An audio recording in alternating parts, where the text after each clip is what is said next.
Caleb was able to show like $2,200 in 3 days, doing very, very little with the same model too. Just a little bit. Now I know that's more money than Cameron's girlfriend's parents make together a week. I know that. Her father's an electrician and her mother is a nurse, a hospice nurse. And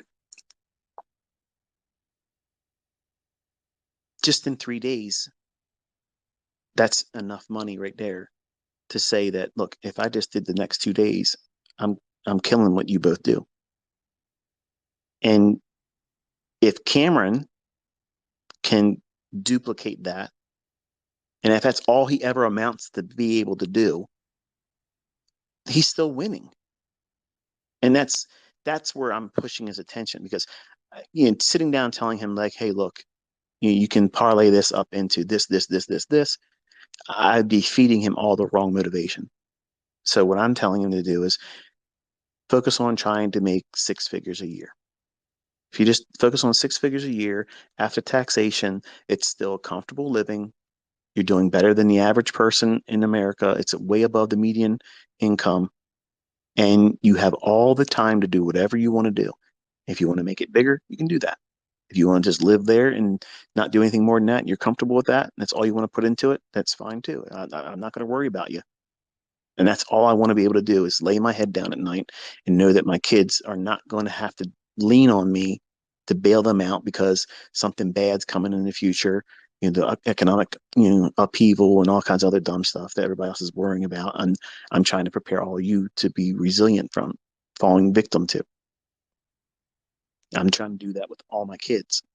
And my two older ones are just not falling in line with it. It doesn't make any sense to me. One's depressed because he's got his money tied up, and I have the money to replace that. But he has not changed his perspective on crypto. If he had more money, he'd pour more money into it, he said.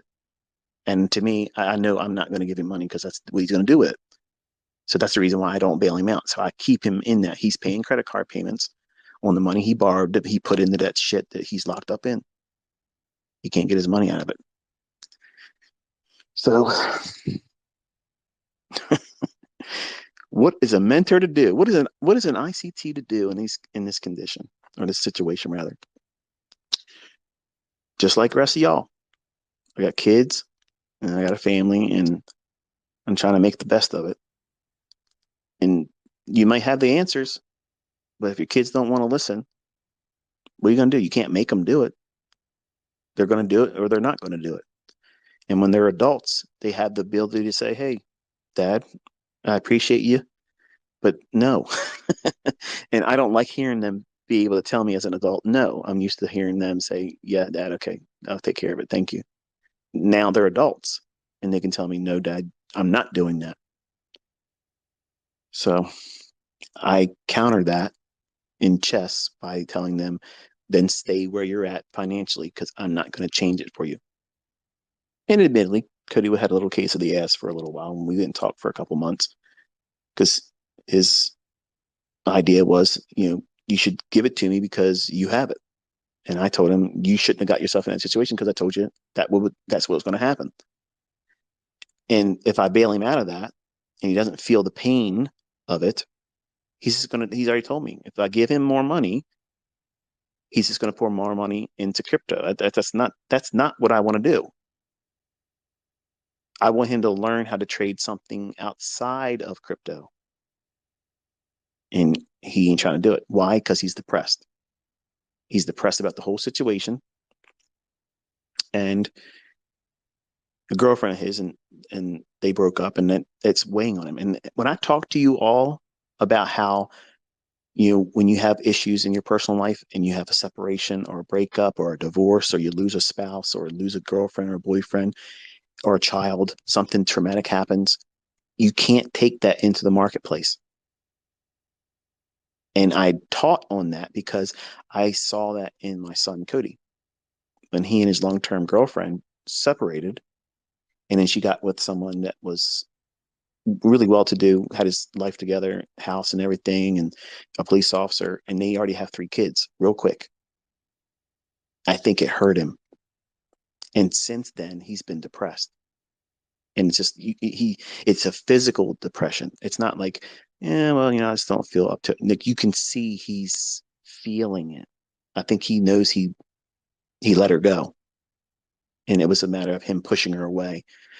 And he doesn't show any signs of being able to cope with that. I mean, he's dated other girls since then, but you can see he's made financial decisions trying to do what? Cope, replace that depression with winning, and by betting on stupid shit, and it didn't pan out.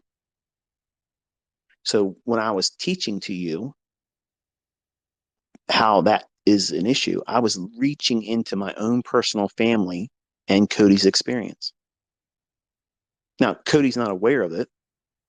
He doesn't know that I'm talking about it, but it's helpful to all of you. And it's also therapy for me because I know I have to stick to my resolve about this, because he's not in the proper state of mind, that me throwing more money at him is not going to fix it, because he's not going to do the right things with it. So I let him stay right in this position right now. So that way, because he's already talking to me. He's like, Dad, I want to make some changes and this, that, and the other thing. He's coming around, which is what's required. Everybody has debt. You have debt. You got credit cards. You have a mortgage. You have car notes. You got to pay for things. That's the way the world is. And by sparing my kids any of that, am I really teaching them anything? Fuck no. I'm messing them all up.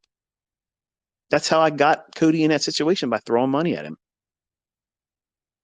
Oh, well, Dad's got me. I ain't got to worry about shit. Let me just do stupid stuff. Well, there you go. And I regret it. I wish I could go back and change it and never have done it. And then add that to a young man having a long-term relationship and it fails because of his own actions. And then feeling like he gave the best thing in his relationship life, that life partner that could have been with him still, he let it go. And I think it eats him up. Like, it's bad. He can't fix that. And when depression hits you and it's physical, it's just real hard to shake it. And every decision you make is not really clear headed. And you don't want to do that when you're trading, which is the reason why I mentioned all that stuff before. And I know some of you have things that you would never talk to me about or even mention on social media, and you're hiding it. It's in your closet. These things that made mistakes in your life. And those are the very things that you're going to allow, if you're not careful, to derail you, mess you up, not be profitable, wreck your account, pursue stuff emotionally instead of following a model. That's an unfolding truth. That's something that happens. It ain't just well, it only happens to me or only happens to you. That's what happens to everybody. In those circumstances, that's always the outcome. But you feel like you're the exception. You're not going to be the person that happens to, when you're probably going to be the centerfold, the perfect example of that. By definition, if we looked it up, you would be in the case study that makes the perfect example of explaining this is what you should not do. That's how it typically ends up. But you don't feel like you're going to be the statistic. You feel like you're going to be exempt from it because it's you and you're different.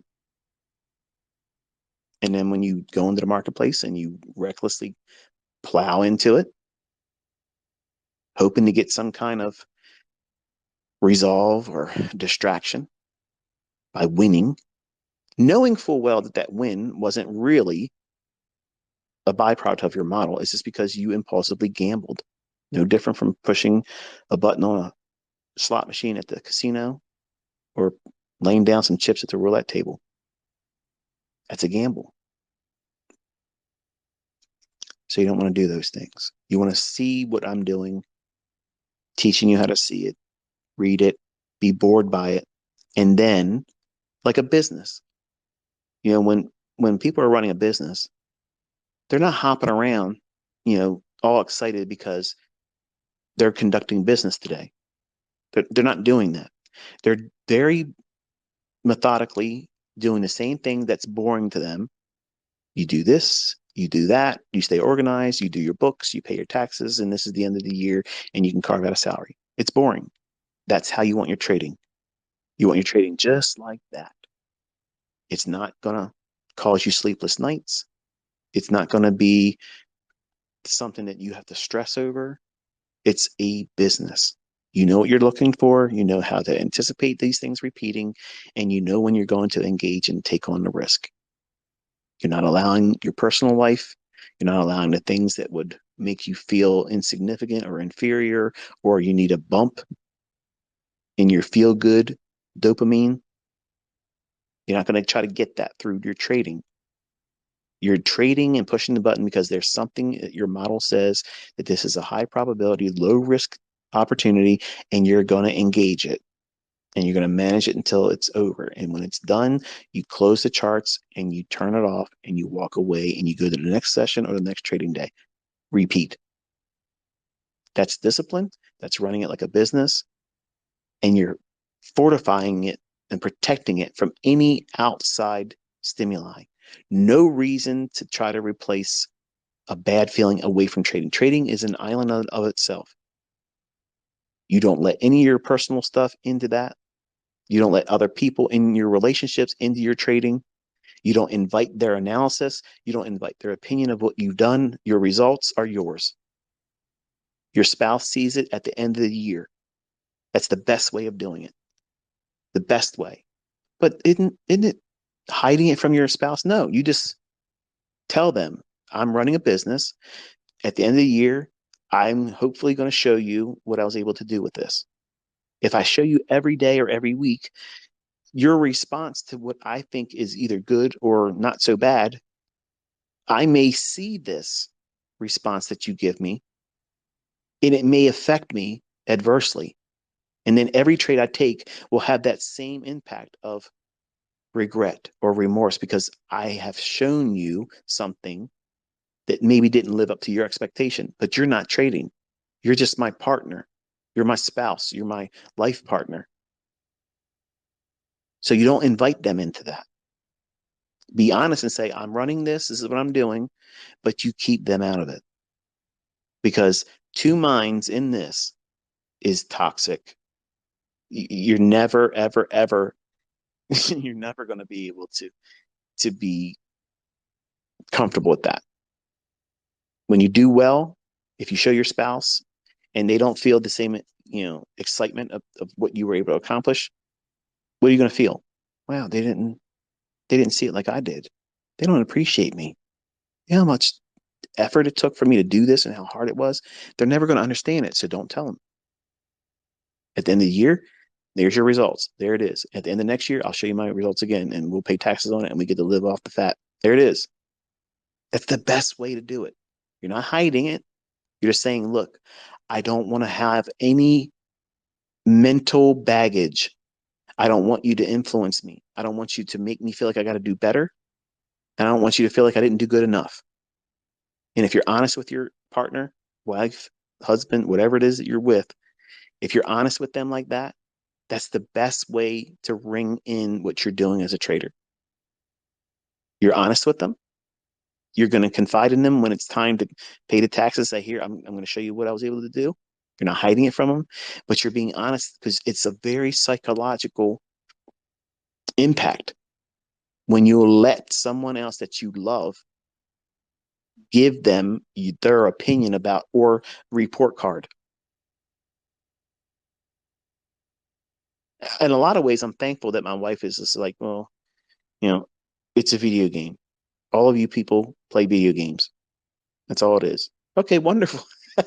Great. That's easy. It's disarming. I ain't got to worry about it. And frankly, you know, when I do something right in this, as a woman that's not really interested in it, she's never going to see this like you would see it or I would see it. Well, yeah, that was really precise. Look at that. That was very little drawdown. Look how fast it went down. Like we can appreciate that. My wife, not so much. So if you know that that's likely in your personal relationships, don't invite it. That's not bad. It's not hiding it and being surreptitious. It's better. It's better for you not to invite the adversities that can come into it because they're not going to make you take a trade because you told them unless they tell you, oh, well, I'm not really interested in that. Or not saying that, but the expression on their face when you show them your result and they're not impressed. Believe me, a man, we know what that looks like. We know what that looks like when you ladies say, oh, that's nice. That means, oh, I really don't give a shit. What are you showing me that for? I don't care about that. But they're being polite by saying, oh, that's nice. We can read that in our ladies, our women. We can see that in them.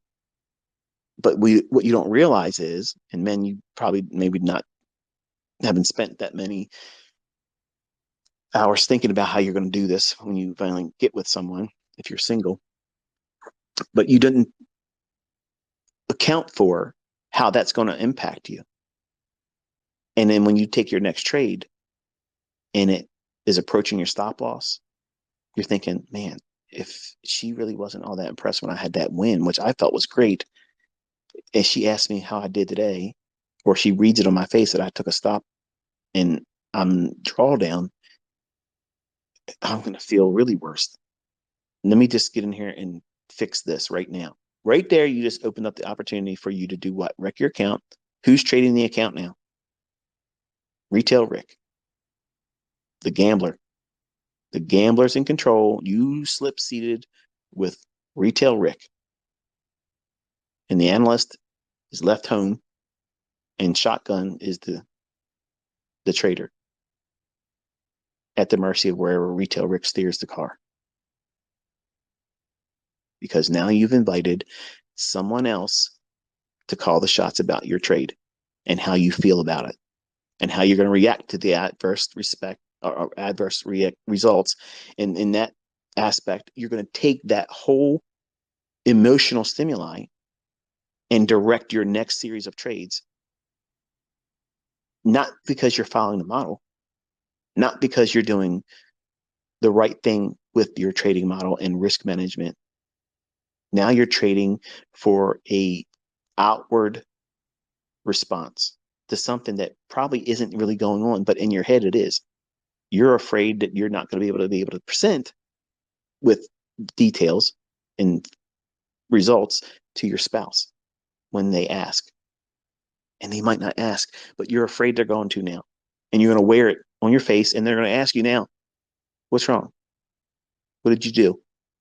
Well, you know your wife, you know your husband, they know you, they know what you did, you know, they know you're troubled, and you don't want to lie to them because that compounds it. Then you have to tell them what you don't want to tell them. I was thinking about what I showed you the other day, which I felt really good about, and you didn't really show any kind of interest in it, and you kind of like dismissed it as it really wasn't that big of a deal. So now today, when I was trading, I didn't do as well as I should have, and then I tried to fix it, and then I created more problems because I didn't want to have this conversation that I'm having with you right now, and now I want to go back in there and over leverage everything and just go full fucking forward, just go in and risk it all because now I'm just angry at everything. How about that? I've done that before. I've done that before. And unfortunately,